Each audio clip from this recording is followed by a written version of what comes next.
हमने तो तब किया था, तब हमने कांग्रेस के खिलाफ आंदोलन किया था निर्भया में। कोई हमें ये भी नहीं कह सकता कि हम तो सत्ताधारियों से ही पूछेंगे ना, जो पावर में है सवाल तो उसी से पूछा जाएगा। तब कांग्रेस सरकार पावर में थी, हमने उससे सवाल पूछे, उनको तो गद्दी छोड़नी पड़ी। आपको पता है भाजपा कैसे आई है पावर में?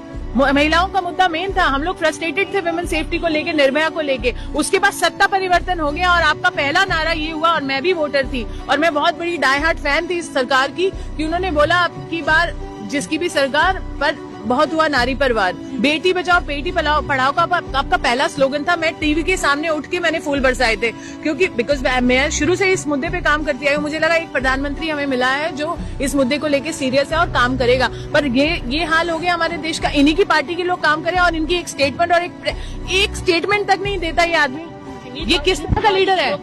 ये लीडर है हमारे। मुझे शर्म आती है। घर का पिता अगर वो कहते हैं तो वो घर का पिता है जो कि अपनी बेटियों को क्या बलात्कार हो रहा है, आबरू लुट रही है, अंकिता भंडारी उन्हीं की पार्टी के लोग कर रहे हैं, और उसके बाद एक मुंह से एक शब्द नहीं निकलता इनके।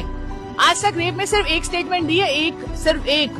इतना बड़ा केस हुआ था, उसके बाद हमने बहुत सारी बातें की तो उन्होंने एक स्टेटमेंट दी थी। कांग्रेस के समय में हम दिन रात जंतर मंतर पे प्रदर्शन करते थे, हमें अपनी आवाज उठाने का वो था। मैं किसी पार्टी की बात नहीं कर रही हूँ, बट सब मैं मानती हूँ कि सब एक ही थाली के चट्टे बट्टे हैं, बट कहीं ना कहीं आवाज रखने का उस समय हमें हक था।